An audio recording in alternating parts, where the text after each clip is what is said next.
Hey there, you all know anything about these?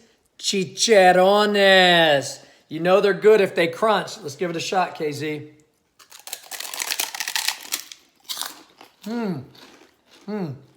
Chicharrones. Hi there, I'm Raymond Sosa, and this is Smok'n with Sosa. Mexican Chicharrones. Hey there, welcome to the next episode of Smok'n with Sosa. All right, in this episode here, we're actually going to be making some chicharrones. All right, Mexican chicharrones. So if you actually look up chicharrones and online, you'll see that many people make it a number of different ways. However, some other nationalities or other cultures make it with the fat on it. It becomes kind of a boil or a broil. These are actually Mexican chicharrones that are eaten somewhat like potato chips, if you will. So with that being said, you see I've got 4 cuts of pork belly. They're about 20 pounds of pork belly here in 5-pound pieces themselves. With that being said, 3 of them I've already taken the skin off. This skin is actually going to be dried out. And upon the dry out process, we're actually going to fry it. It's going to become chicharrones. And then you're asking yourself, well, what are we doing with all that pork belly? In another episode, you can actually see where I go through the process of curing and smoking the pork belly, utilizing different ingredients. But for today's process, I'm going to go ahead and continue with cutting the skin off of these pork bellies.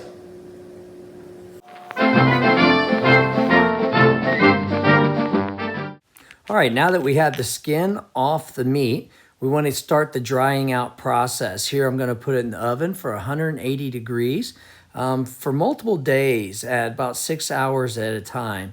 And then here we go. We're going to get the grease ready at 350 to go.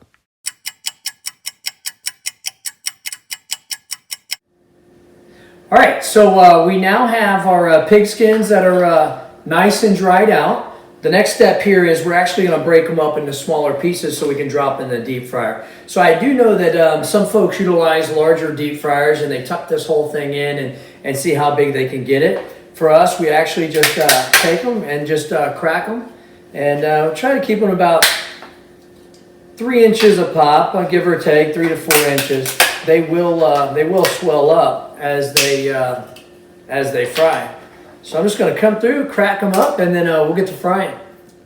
All right, so the next step now is to actually fry our chicharrones. So I've got my candy thermometer in here. We're just over 350. You want it about 350, 375 to be safe. I'm going to go ahead and take that out and set that aside so that we can get some chicharrones going. So I'm going to do one here for the camera. Kind of show you what it looks like when it's frying up. And then what I'm going to do is I'm going to do multiple at a time and use this to press it down. But for this first time here, I'm going to go ahead and get this started.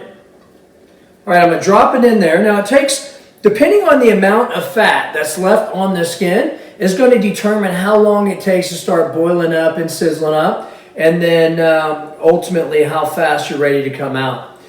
With that being said, I'm going to hold this down so it doesn't boil up too fast. I'm going to ask the camera to go ahead and head on over this way. All right, as we come take a look at this chicharrones cooking up here, we must recognize that we want the grease to be around 350, 375 degrees Fahrenheit. And then ultimately, there's going to be a number of factors that determines how long this thing has to cook. But you want to make sure you keep it under the grease for the entirety of the time.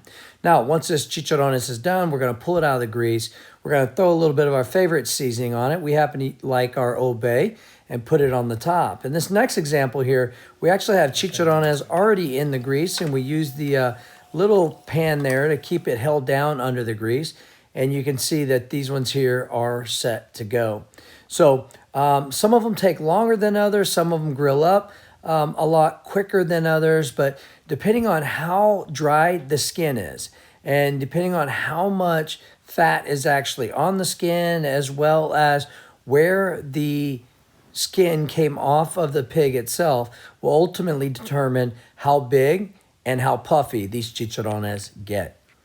All right, that's the last one coming out of the fryer. Put your favorite seasoning on it, whatever you like. We tend to love good old Bay on everything. So Give it a good dusting. Generally, as soon as it comes out of the grease, put your seasoning on it. It'll, while it's greasy and hot, it'll certainly hold on that seasoning a lot better. I'm gonna grab one here that's already been cooled off and see how they taste. Wow, that is outstanding. Chicharrones.